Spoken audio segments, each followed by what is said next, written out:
This is Rhea, and this is Just the Who of Us, where we talk about a range of topics, including life events, current events, spirituality, entertainment, family relationships, as well as answering listener questions and more. How are you? I'm doing all right. How are you doing? I'm doing great. I'm so excited to have you here. Yes, thank you. Today we have with us Katie Smetherman-Holmes, soon to be Katie Holmes, and uh, I'm really excited to have you here. We had such a great, kind of introductory conversation. We have a lot to talk about, and so I'm excited to have you here for your first of a few episodes. Welcome. Thank you. I'm so happy to be here. So glad to be back. So we're going to spend a little time kind of getting to know you today, and we're going to talk about, first of all, what kind of led to Brand Studio Creative.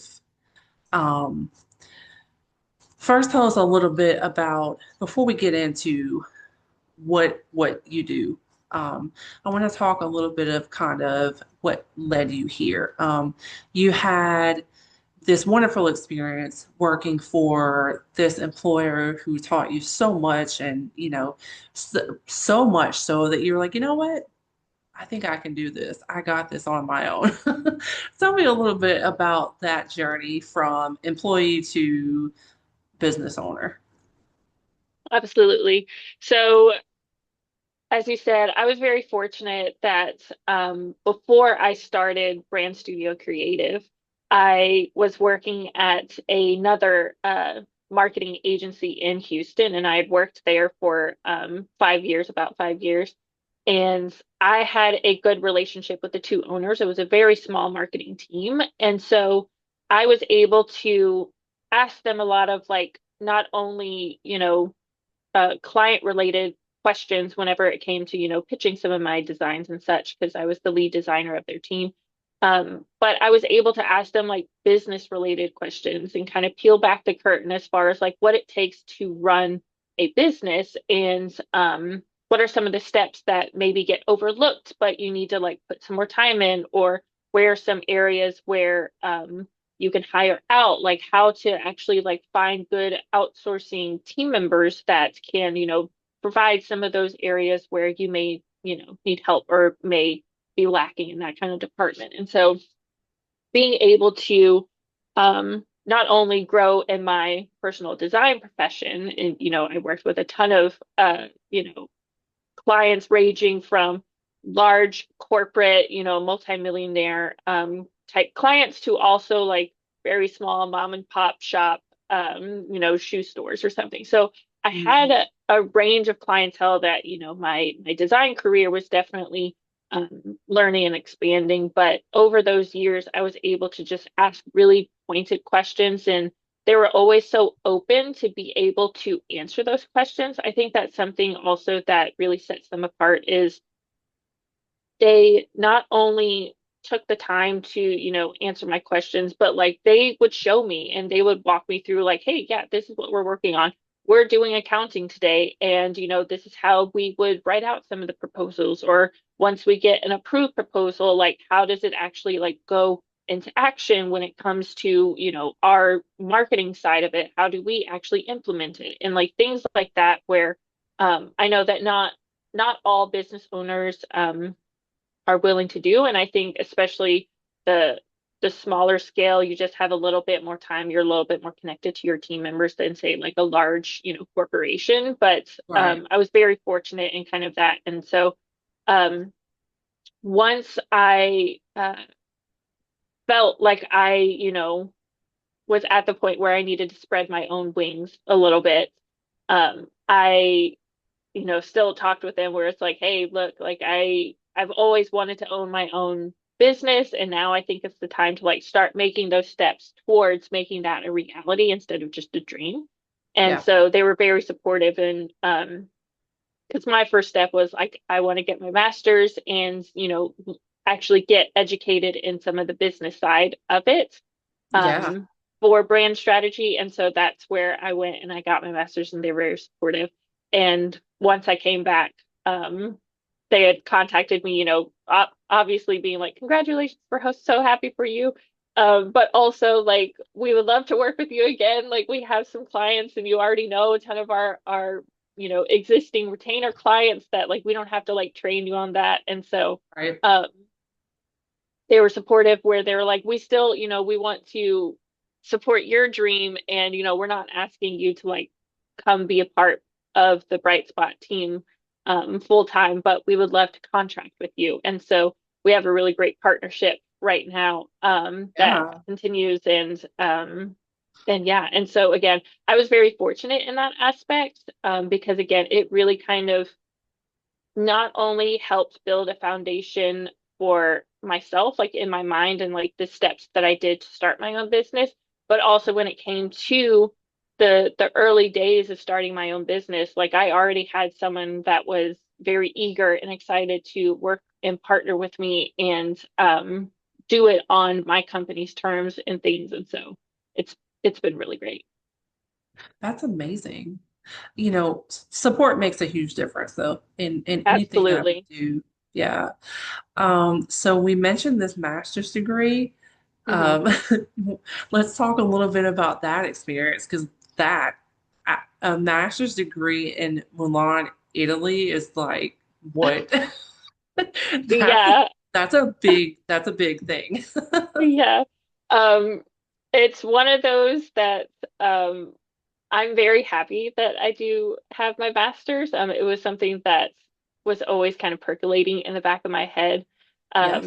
ever since growing up. But that whole experience, as because I've shared a little bit, but it was a whole like kind of bittersweet experience in itself. Like it was there were so many like highs, there was some really low lows in that entire year and experience, but it definitely has like shaped not only who I am, but also, what I do and practice in my business. So, as I mentioned, I always wanted to get my master's, but I wanted to get it outside of the United States. Like that was something that I personally always love to travel. I love learning and exploring different cultures and different parts of the world and listening to different languages.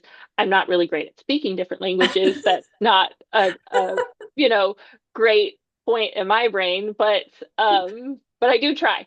I will try, but my memory and my grammar, even in English, sometimes really struggle. So trying to learn grammar in a different language, it's just like a whole other hurdle. All right. But I do have such an appreciation for different languages. I love listening to them. I find them so fascinating. Yeah. Um, and Yeah. so I always wanted to go overseas. Like I always knew that I wanted to, and places in Europe kind of caught my eye. And so I found a program in Milan, Italy, at IED, the Istituto de Europeo de Design. Um, they they are, a creative type school. So they do a lot of different arts. They do a lot of like business sectors within the arts. So they do, like different like fashion or interior design, like different modes of design. So interior design, structural design, architectural design, graphic design. So it is of the arts, but they do have a good like business sector to it. So it's not just getting like another arts degree. And so my undergrad, since it was a arts degree, I was like, I want something that I think mine is technically a master's of science, is what they called it, but it is more business related. So it was taking the branding, but doing just the strategy part of it. And so I I was able to flex my, creative skills, but in a more business centered instead of just like a visual identity design kind of centered. Yeah. And so that was something that was really important to me because I wanted to be able to take that and apply it to my clientele so that they would be able to come to me and get like a full service design studio. So they would get not only the strategy, the graphic design, but also the website design and development. And so that brand strategy was just the missing piece that I kind of really needed. And so the program was a year long, And it was a very condensed, like year long, like it was a uh, full-time student. So it's not like a part-time, it was a full-time student, and it was a year-long program. And it was fantastic. Everybody in the class, it was an international class, so everybody in the class was from a Nice. different part of the world. And even if you were from the same country, you were not from the same city. And so I had one other American in the class, but she was from Boston, and I Okay. was from Texas. And then we had four people in the class that were from Italy, but they were from like literally the opposite ends of Italy, so they all have like different experiences. So everybody like we got really close in the class just in general because everybody was so excited to meet new people that we got really close in the class. This Yeah. happened to be the year that COVID happened. It was the year 2020. So my school started in January. COVID started about late February for us. Mhm. Kind of like percolations kind of started in mid-February, and then it kind of really blew out towards the end of February. And so Milan, as many people know, was the second hardest hit city in um, when COVID was starting to come about. And so we had very strict restrictions on us going out, us interacting with people, how we could go and get our groceries and everything. And so a lot of our class over the next few months, as we were like transitioning to being like telecommunication, we there was a lot of people who went back to their home just so that they could, be surrounded by loved ones since we all were um international, people Yeah. like that wasn't our home. And so I stayed until about June. And then early June, I just like I had enough and I needed to hug my mom. And so I came back home and stayed in the States for about a month and a half, which classes were still going on. So I would go to sleep early. I would wake up at about 2 a.m., sometimes like 1:45, depending on the class. I would wake up at 2 a.m. to make it to my morning classes. My morning classes would last until about maybe about 8 or 8:30. Oh, Then wow. I would lay down, go to sleep until about noon. And then I would wake up, do my homework, do my projects or whatever, talk with my classmates that were still awake at that time, and then rinse and repeat. And so my sleep schedule was wild in the summer Right. of that. Um, but I was passionate and I was dedicated, and so went back in about August.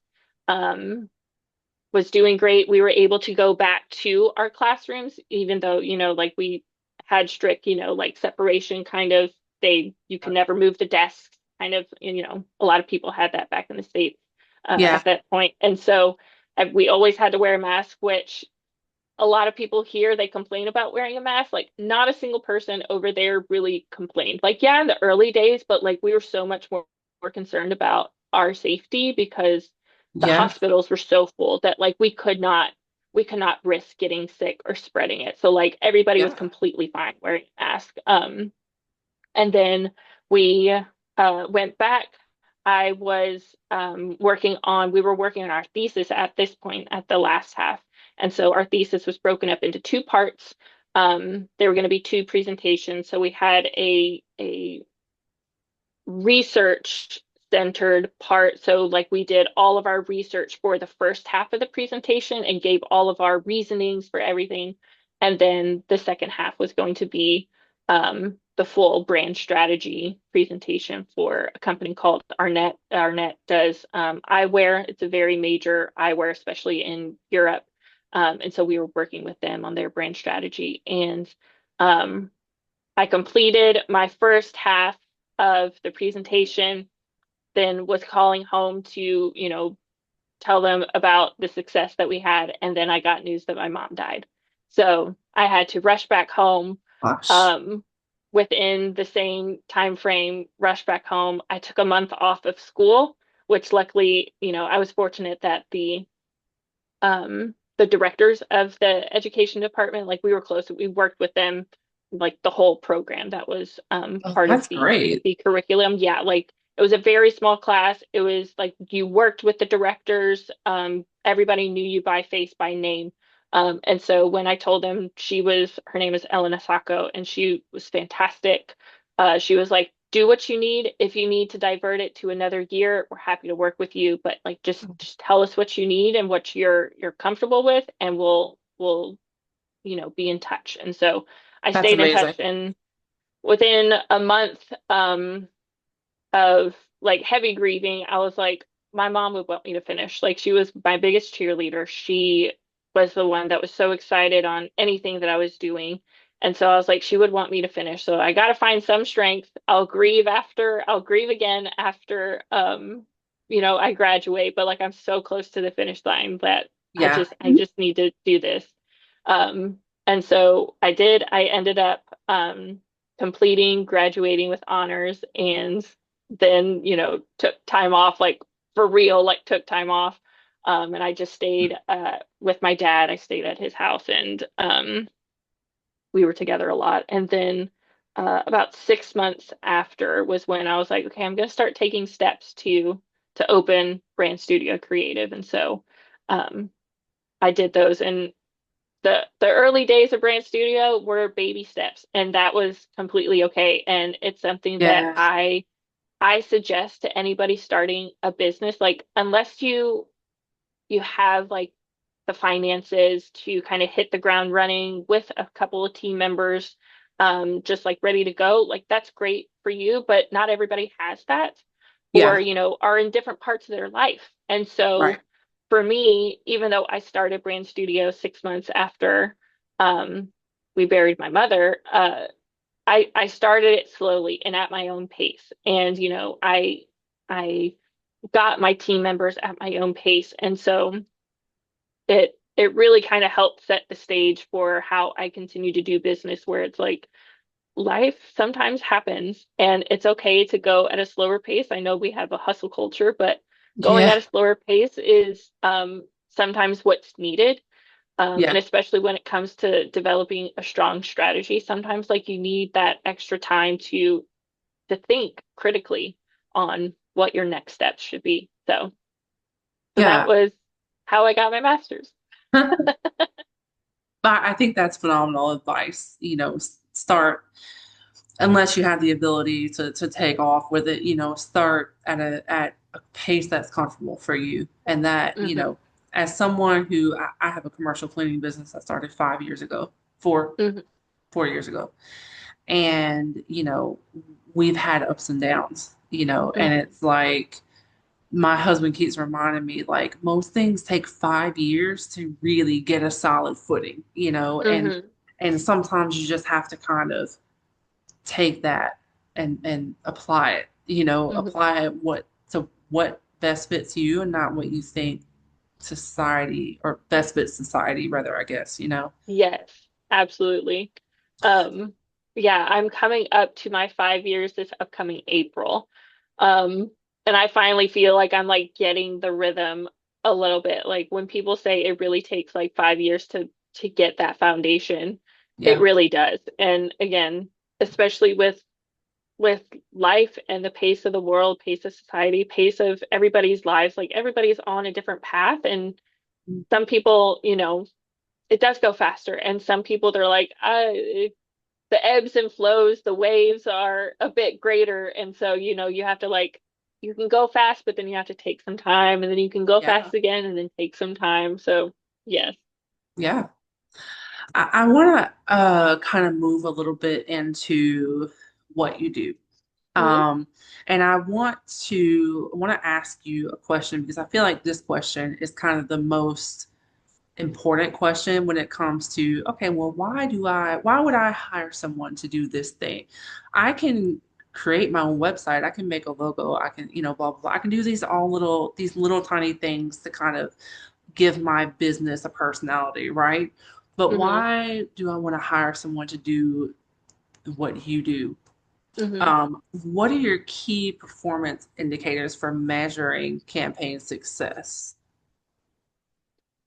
So the whole business strategy and plan is I want my clientele um, to be able to develop strong brands, websites, all driven by heart, purpose, and strategy.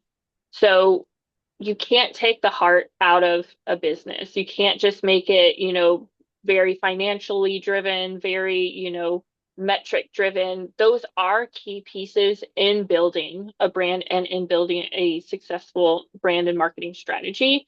Yeah. But it's not the whole picture. And so I think that some people they get caught up in some of those just like hard number details that they overlook a very key valuable piece, which is developing heart and putting your purpose into your brand strategy.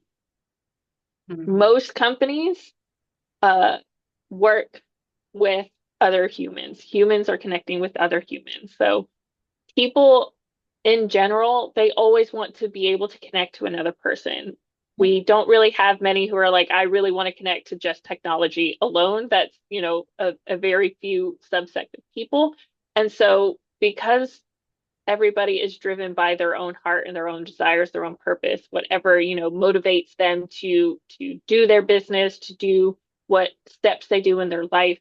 Um, you have to take that into consideration when it comes to your brand strategy because your brand strategy is a little extension of who you are, even though it may be, a different extension, it's still a little bit extension of who you are as the owner. Like there's reasons why you started that business. And Yeah. so I like to really work with my clients in a much more casual type setting. I like to, sit down on the ground, sit down in the mud with them, like ask them like what their biggest challenges are, what's really, areas that they're struggling in, what is causing the most stress in them to Mm, get them to kind of be a bit more vulnerable as far as like where they're actually at in their business. And then I start talking about, okay, tell me, this was a figment of a little dream that you had, and now your business is being started. So tell me what was the dream that you had in starting this business? And that kind of gets them to open up about like the heart and the purpose and the mission behind that business. And so being able to tap into those two areas is where my business kind of really specializes. And so I take that heart and purpose, and then that's where I provide that outside lens to provide a good strategy for them to kind of work towards, to move towards, and everything.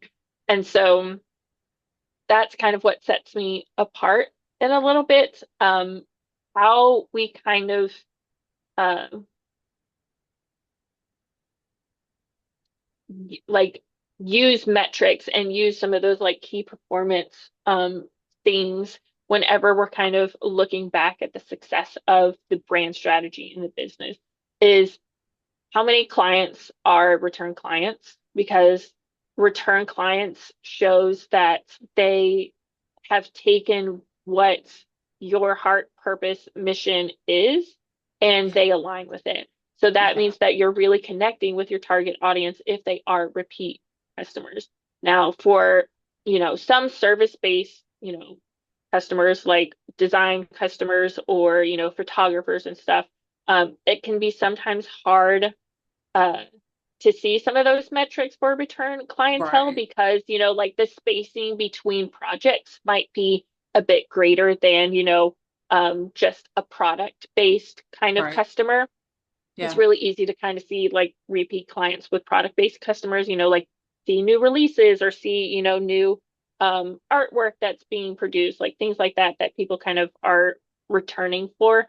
But if you have like somebody who comes back, even if it is, a few months or maybe a year in between, like that's somebody that has truly connected with you and wants to keep working with you. Um, One example that I have is the photographer that I use for my branded photo shoots, actually is my wedding photographer. That's how I met her.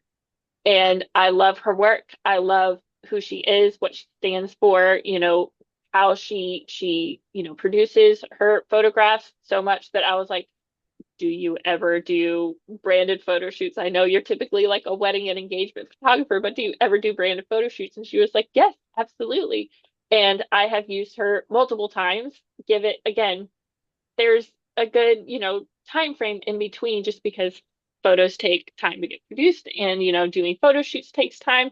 But Right. whenever I have like, oh, I need updated headshots or updated, reels or something, she's the person that I think of. And so finding ways that you have connections like that with Yeah. your clientele shows that how you're being vulnerable, how you're showing your heart, how you're showing your purpose um, in your brand strategy and social media and online presence shows that it's working. So metrics like those, not to take up too much time, but there's like the softer metrics that we kind of consolidate and pinpoint when it comes to seeing the success of a brand strategy. Yes, we do Google Analytics and some of those hard metrics, but um, Mhm. taking note of the softer ones in conjunction with those hard number metrics is how you get a full picture.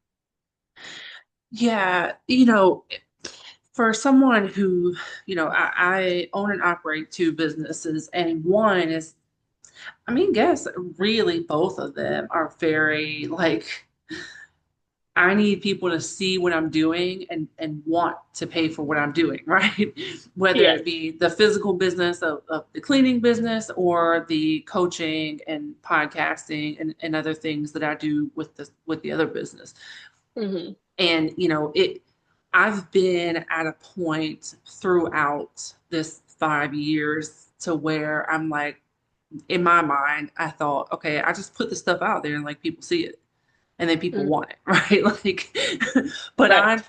I can put this out on Facebook and people are gonna see it and I'm gonna, and it's like it's very like one dimensional thinking, Hmm. like as opposed to looking at this picture, like you have to advertise different places, but it's not about just the advertising when it Hmm. comes to your company. It's that you look at the whole Hmm. picture of the whole brand of this whole company and Hmm. say, okay, how can we like create and mold this thing with you?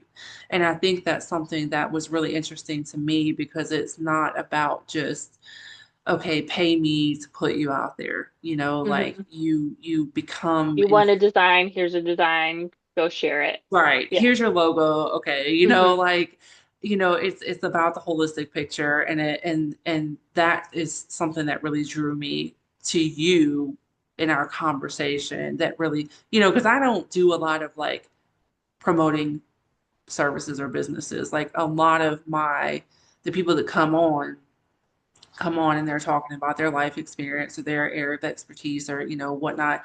So I don't Hmm. do I don't choose to have a lot of people come on where I'm kind of like promoting a service, if that makes sense, other than like therapy or something.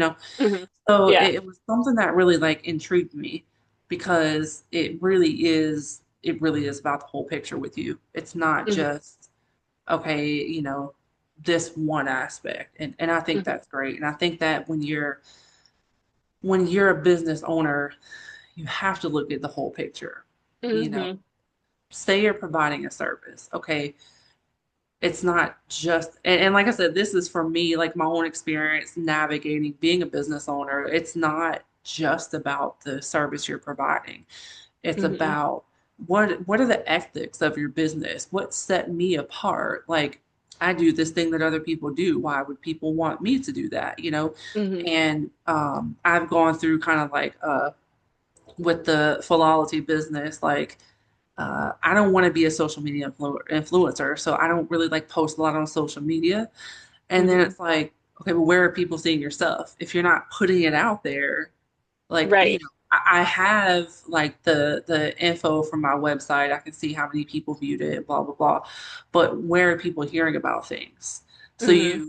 not to say that you have to become an influencer, like phone following around all the time, but you have to present yourself as a person and as a Mhm. human and as an individual and as the owner of this business, especially when you're providing services like to the public or, um, it is a holistic approach that you have to the business for the business to be successful. And Mhm. so yeah, I just that really stood out. The holistic picture is important, Mhm. and that's your focus is to cater to that and not just one individual aspect.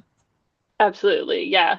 Definitely a holistic approach because, one part is just one part. That's not the whole. And so you have to look at the whole to be able to really understand not only yourself, but also your business and your role in your business. And so I also like, I am not great at social media.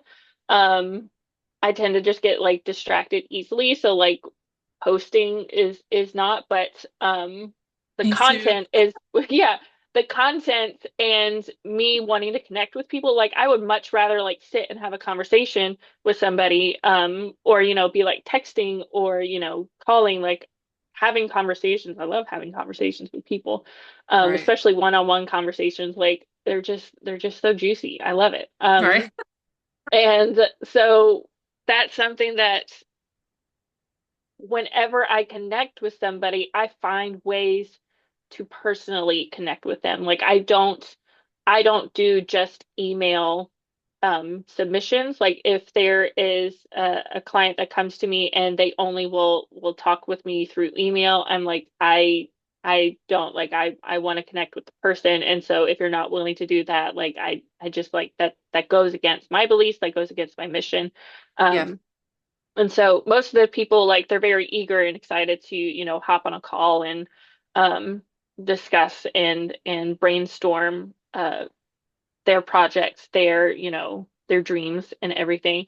And so I'm very passionate about design. I absolutely love design and making things, and I'm a very creative person. So that's always going to be there, but being able to be that sound box, be that ear that I think a lot of business owners sometimes just need somebody to listen to. And that's another thing where it's very easy nowadays with technology and especially with like the rise of AI that like you can just kind of really do a lot of things yourself as a business owner, but it's something that I mention when it comes to a lot of my logo um, packages, my brand packages. I don't do just a logo. Like I don't have a package on my website that's just a logo because I don't believe that a logo or a business should live in a vacuum because you are out connecting with the world, connecting with people.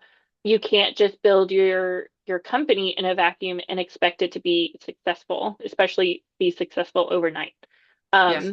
And so that's where my brand packages, like I do provide brand guidelines. Like there is more thought and process that goes into um, your brand than just a logo. And so in that same vein, um, you shouldn't just create something like a business or, a company in a vacuum as well. Like have a sounding board, have a person who can be your ears that can maybe find loopholes or find areas where it's like, ooh, like we may be missing something here. Let's try to tweak it and make Yeah.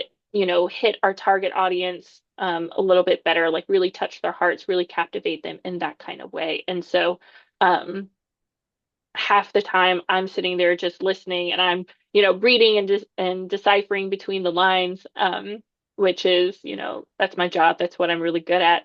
But I love just being able to sit and listen because once people kind of get a lot off their chest, um, a lot of stress gets released. And so I want to be that stress release where they don't have to worry about certain areas in their business. And so once you kind of take that approach, thinking holistically, like you really develop something much stronger and something that is going to capture your audience in a deeper way of just by yourself, just finding tools online, just doing, AI or chat GPT, like whatever it may be. Um, Yeah. there's just having an outside input is helpful. Yeah. Yeah, I agree. I agree. And it's on the topic of personability. Like I said, I'm going into I'm 5 years in on one of my businesses, and including the podcast and other things. I've this year I've really like changed certain strategies. And because I'm like, okay, well, I just put stuff. I wasn't doing reels. I wasn't really like putting myself out there. And Mm, also, the past couple of years, I've gone through a lot emotionally, and yeah. and there's perimenopause and there's all this, stuff. And so it's like it can really reflect in your work. And when Hmm. you are owning your own business and running your own business, sometimes we can't really afford for our emotions to reflect in our work in a negative manner. Absolutely. And having a support system who is also providing a service, because Hmm. you know we need help. Like, we need Absolutely. we need support as business owners, because especially small business. If talking about the people who just started on their own from scratch, we need support. Mm-hmm. Someone gave me advice not too long ago, and one of my business, we're 4 years in, and really didn't take off until like the third year, maybe close to the fourth year. Hmm. And they were like, hey, you should sit down and speak with so and so, the owner of this business, who is one of our clients, and really talk to them about business. Like, Hmm. because I know this person personally, and they started a business with like three people in a basement, and now it's a very lucrative business. So it's like, like utilizing that support system where you have it, whether it be even someone who is providing this service, because yes, you're providing a service for me, but if you're someone who actually cares about the success of my business, then you also can be a support person Hmm. in growing and developing together, and I just want to kind of hone in on that, because I think it's really important. I think it's important to care, care Yeah, about, the success of the business that you provide a service to. And that's not necessarily a common thing. So I for just think sure. to point out. Yeah, for sure. Starting a business, just start a business and make money is is one way to do it. I tend to not work with those clientele just because once I start working with them, then they realize that, oh, like I don't have the heart in it, and then that means that the longevity is just not going to be as Right. great as it could be. And so Right. the ones that do have the heart but may not have like the infrasource or the financial stability yet, those ones they have so much heart, and I can see the longevity in their clientele or in their business. Yep. Um, and so those people I absolutely love to work with. And a lot of them are like female entrepreneurs or small business owners. And um, one thing that, especially with, I think this year has been hard on a lot of people, especially with how things are kind of changing and fluctuating. And as my husband and I say, life be lifing sometimes, and Girl. it's hard. And, Yeah. again, like trying to not bring that into maybe your work or, especially as a small business owner where, so much of yourself is in your work, trying to Yeah. separate that can be a challenge. And so I agree, like being able to find your support, your network of people, whether it is, through the digital space, whether you find online communities, or if you go to, in-person networking or business networking events that are in your area so that you can get one-on-one support, face to face. Yes. Definitely find those because I've noticed that this is something that I have been, for a select few, offering for some clientele is a barter type system. So if somebody comes to me, they're like, I absolutely would love to work with you. Is there, either like workbooks or things that I could take on my own, to like help with some of those costs, but also is there something of my services that I can maybe provide you and we can maybe find like a happy medium or something. And so um Uh, I think that's something that, especially in today's kind of economic climate, is scary to ask or even offer that. yeah, Um, yeah, but also, I think that especially when it comes to small business owners, who are going through like similar things, like trying to start out, trying to get their foundation right, but they may not have the, financial resources or investment backing or, so to speak. They, it's a scary thing to ask, but I think a lot more are willing, yeah, if you find like the right people and the right support and, find people that you truly connect with, and that you truly, you know, uh, are inspired by, are wanting to work with them, but don't, have the way forward. yeah, Ask it or offer it, or be like, hey, like this is something that I would be willing to help with your business if you're interested. Open it in that way where it's like, I would love to work with you, but I don't have the financial resources yet. Here's what I can offer you. Are you willing to, is there some kind of trade or barter that would could happen? And so, again, I've done it with a few clients this year and it's really like paid off. And again, like um, the retention off of that metric alone has been greater than, um, you know, forcing them to fork over money that they don't have.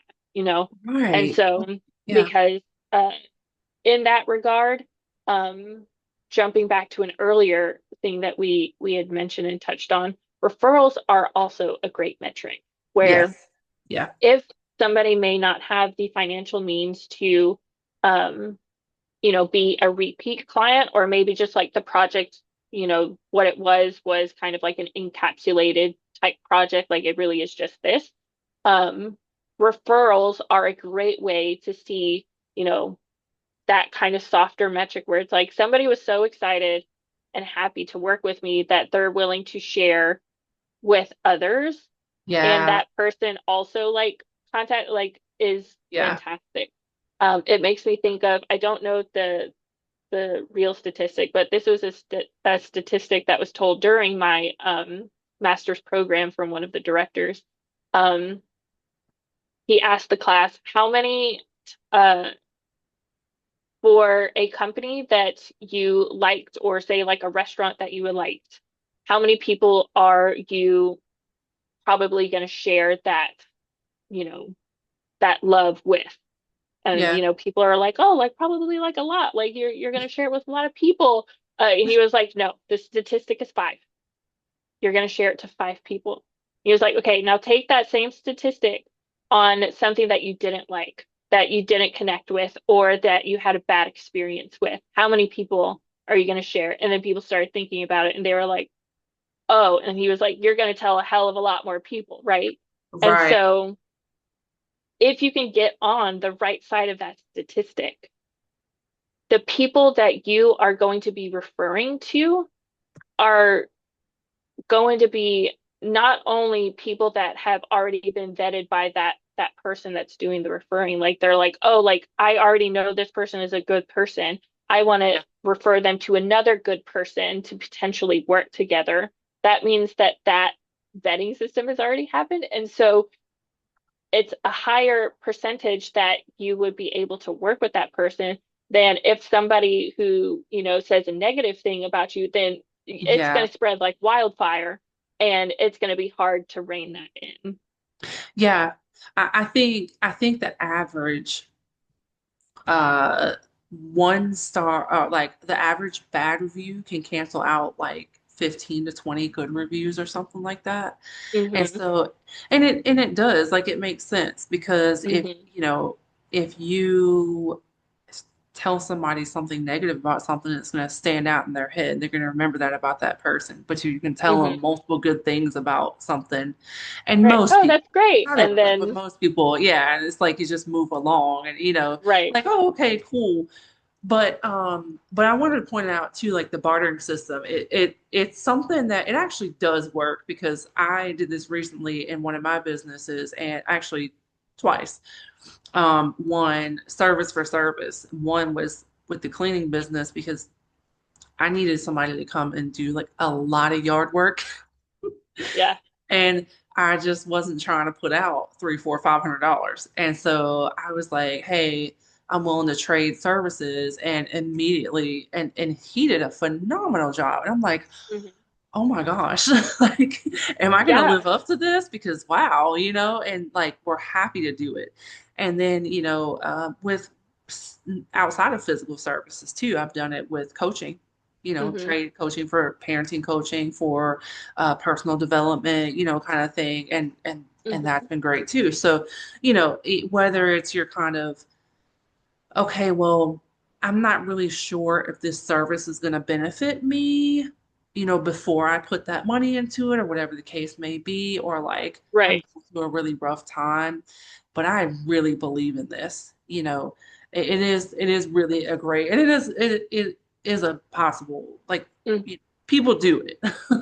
For sure. It's definitely something like, don't just do it willy-nilly. Like, definitely, Right, right, you know, have your set intentions. Make sure that like it's people that you want to work with, that you want to right. build a relationship with, because that's ultimately like the goal of a bartering is like you're trying to build a relationship, you're trying to, share networks or build Yeah, your network and, making sure that you, you know, hold yourself accountable to whatever you provide, but also you're trying to, right. connect with somebody who's going to also hold themselves accountable. So like definitely, like I said, like it's only for a uh certain clientele that have like come to me and again like I was like, oh yeah, like some of our things could overlap where it's like I'm struggling in this but you do this really well, um and vice Right. versa. And so they were like, I can't get a graphic to save my life, I need your help. And I'm like, that's something that I can do in my sleep, like absolutely. And so um yeah, finding those people um is definitely worth it. And I think it's definitely like worth the investment in the time and the Yeah, mental energy because again, like you never know where a lead can take you. And, the more positive and like trying to work with people that you can be right now, yeah, um, the better off that percentage is going to be. absolutely. Yeah. Hmm. Well, unfortunately, we are running out of time, but is there anything else that you would like to cover or um, ask or mention before we wrap up? Yeah. I think if you're wanting to like start a business, just start. All it takes is a first step. You don't have to think 10 steps ahead. Like start with the first, maybe two. Yeah, And see where it goes from there. Don't think that you also have to start, guns ablazing, like everything, works perfectly from the get-go. No, like taking small steps, taking, steps at a time and a pace that works for you is still steps forward. And so don't be scared of taking those if you have something that like you're called or you feel it like in your gut and in your bones where you're like, I would love to do this. Like I feel my purpose is this, but I don't know how to get started. There's always going to be people around who are willing to help you get started.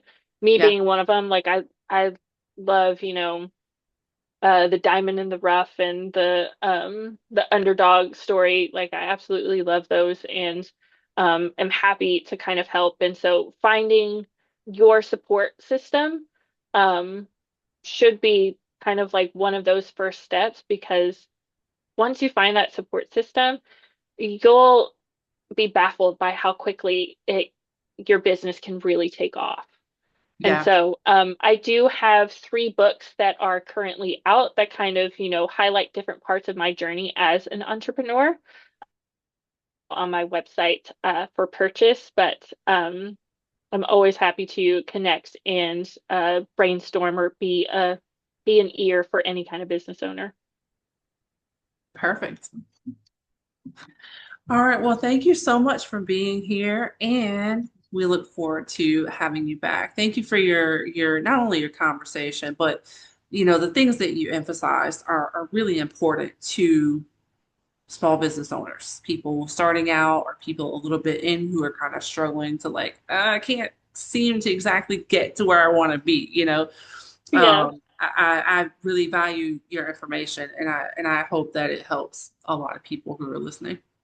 thank you. Thank you so much. It was a joy being here and chatting with you. You're welcome. All right, see you soon. See you soon.